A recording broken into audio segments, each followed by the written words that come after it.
Welcome to the deep dive. We're here to take the sources you've given us and really pull out the key insights.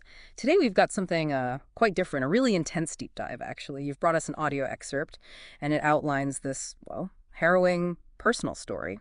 Makes some pretty extraordinary claims about systemic targeting and the difficult path to seeking accountability. Yeah, this source material, it really pulls you into the situation where someone's personal life, their experiences, crash right into these big allegations against powerful institutions, often ones you can't easily see. So our job today is to unpack this story, try to understand the claims being made, and look at the speaker's ideas for solutions and her criticisms of the systems she's encountered. It's definitely complex and honestly quite unsettling territory at times. We need to be clear we're exploring the perspective presented here. Exactly. And what hits you straight away is how intensely personal it all is. So let's get into that. We'll look at her direct experiences, what she says happened to her, this alleged targeting, then her call for others to join in, and her attempts to work through official channels, which, as you said, leads to this detailed critique of a specific tribunal. Okay, so the source, it starts with Dr. Catherine Horton. She's describing these ongoing experiences of being shot at, that's her term, with microwave or electromagnetic weapons. And this is happening, she says, while driving from Switzerland into Germany. She points to Swiss cars, German cars, even cell towers as possible sources. Now, it's important for you listening to know that mainstream science doesn't recognize these kinds of weapons causing these effects. But her account is very detailed about the physical feelings she attributes to them. hmm She goes into specifics, doesn't she? Pain, intense radiation to the head. And what's really striking in her story is how the alleged targeting point seems to move. So her forehead when she's home, then her throat, or the back or side of her head when she's in the car. And for her, this indicates exactly where these transmitters or emitters are located. Right. And the point of all this, the alleged goal of this nonstop microwaving, as she calls it, is neurological degradation. hmm She also lists a whole slew of severe injuries she believes come from these attacks. Things like head damage, damage to both eyes, her knee, kidney, thyroid. She says that was irradiated for months, caused hormonal problems, even her ovaries, claiming they were microwaved for weeks. And on top of that, mentions of death threats, assassination attempts, mutilation shots. It's truly a harrowing account she paints. Yeah.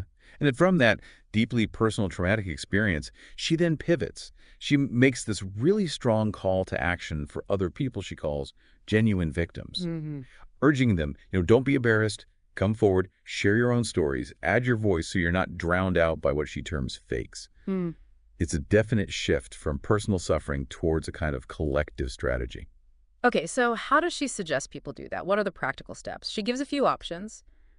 Make videos, comment anonymously on YouTube videos perhaps, or send emails to an address she provides, contacts@stop.org.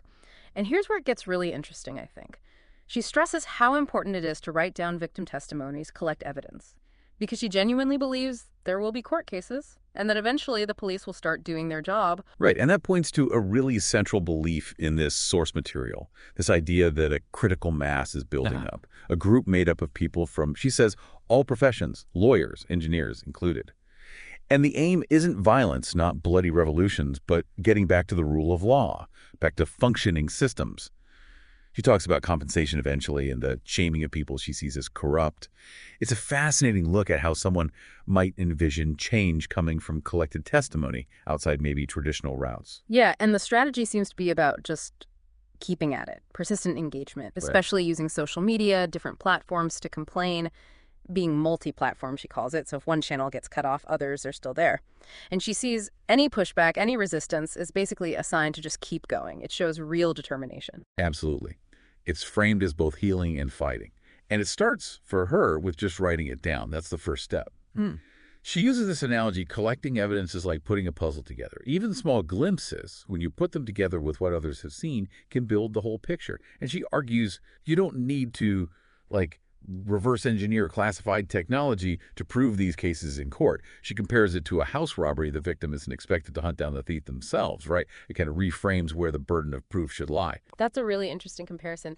And it raises another point. She connects her personal struggle to these much bigger societal issues. Like, she mentions the huge number of people on food stamps in the U.S., 25 to 45 million, she says, comparing it to the entire population of Spain. and also makes claims about abused children being held in underground facilities. Now, we should stress these broader claims aren't substantiated by mainstream reports, but they're part of her narrative. Her vision seems to be about repairing society by linking all these different groups of hurt people, solving all the problems at the same time. She even pushes for crowdfunding, calls it investing in humanity, investing in the most downtrodden, who she thinks are brilliant and key to fixing things. Okay, so with this call for collective action, how does she actually deal with the official channels, the authorities? Well, the source talks about some really frustrating attempts to report things. In Switzerland, she says the police just refused to investigate for over a year. So she describes changing her approach. Instead of just asking for help, she started asserting that she's solving it on a bigger scale. She even apparently suggested that these microwave weapons could be used against police officers themselves.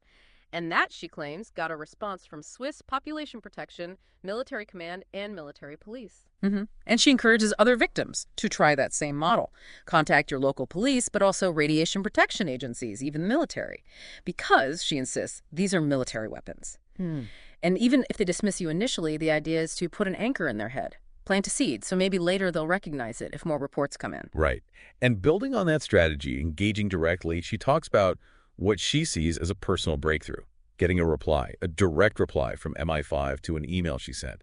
And she notes how the email starts, "Dear Catherine," which to her implies they know who she is from her previous contacts. Yeah, and the MI5 response itself is interesting. It apparently said they investigate things under the Security Service Act 1989 and advised her to make a further complaint to the Investigatory Powers Tribunal, the IPT, if she felt there were improper inquiries or other actions.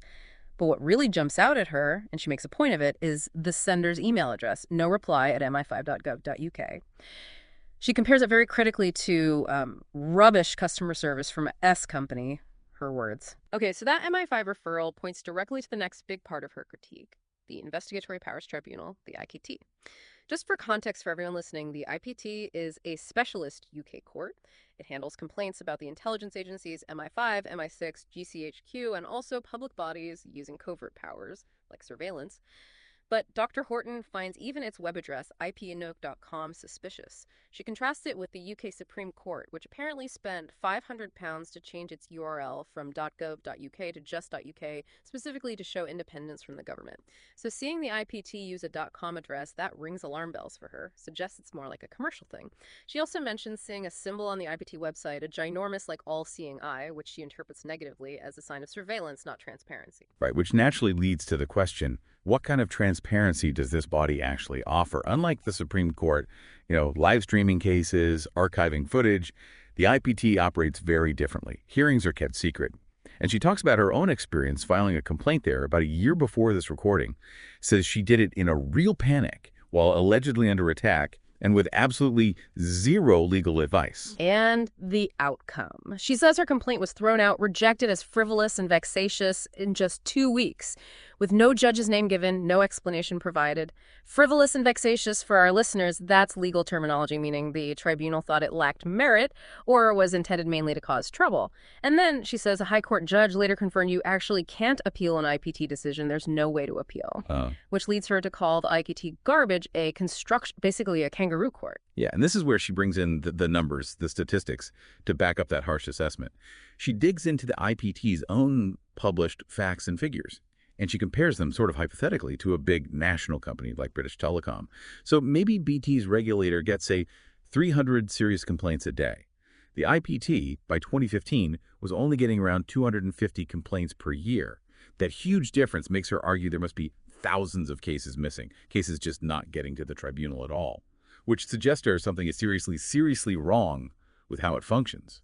Wow. Okay, and if you look closer at the cases they did decide, she points to 2011 figures. 196 cases decided that year. A huge chunk, 44%, were ruled frivolous or vexatious. Another 36% got a no determination outcome, which basically means no clear ruling, effectively dismissed. So add those up, that's 80% of cases dismissed without a clear resolution in her analysis. The rest were things like 10% out of jurisdiction, 6% out of time, 2% withdrawn, 1% not a valid complaint. Really striking numbers when you lay them out like that. And the most damning statistic, from her perspective, looking at about 1,000 cases decided between 2011 and 2015, only 10 cases were found in favor of the complainant. That's roughly 1%. So based on this, what she calls a mathematical argument or statistical or system analysis argument, she concludes the IPP is essentially a captured court, one that finds in favor of the intelligence agencies 99% of the time.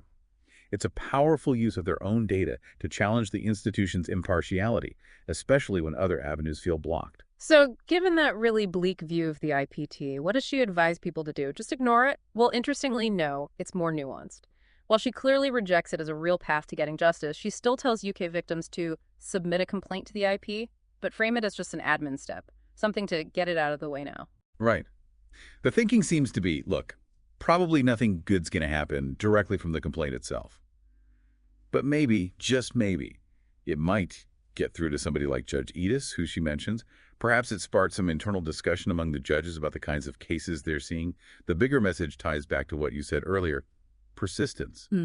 If we receive resistance, to keep going, it's like even dead ends can be documented, can be part of the larger pattern you're trying to expose. And she points to her own experience, getting that personal email back from MI5 after making 4 public appeals.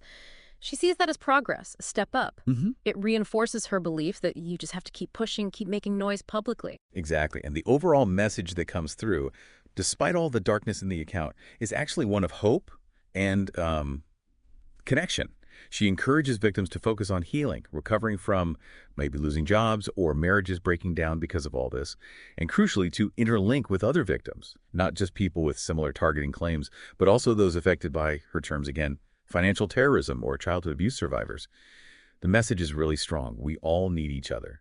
By connecting with others who've also seen enough S's in their own life, as she puts it, people can find that shared understanding, that collective strength. Wow, that was quite a deep dive. Extraordinary and definitely challenging material to unpack.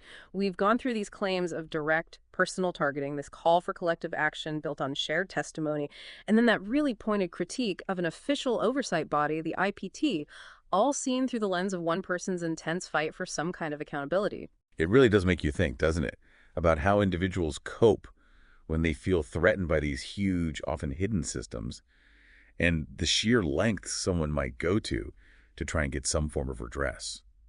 The source definitely challenges maybe our usual assumptions about how official channels work and stresses how important critical thinking is when you're evaluating these kinds of claims and the responses they get. Yeah, it absolutely offered a unique window into resilience, into personal agency, and maybe even redefining what justice looks like when you feel you're up against these hidden, powerful forces she describes. And just the sheer emotional toll, the psychological burden of carrying these kinds of extraordinary claims and trying to navigate the system, it's immense. So thinking about all this, what really stands out to you listening to this? How do you verify such intense personal experiences, especially when they clash with official denials or just bureaucratic silence? And what does it actually mean to reach critical mass when you're trying to get accountability for injustices that are, by their nature, maybe really hard to prove in a conventional way? And consider Dr. Horton's call to action. Collect your evidence, speak out, connect with others. How does that approach line up with or maybe push against the more standard paths to justice we think of? It leaves you wondering, I think, in this age where there's so much information flying around, where exactly do we draw the lines between personal testimony, statistical analysis like she used, and the transparency or lack thereof of institutions when we're trying to figure out what's really going on?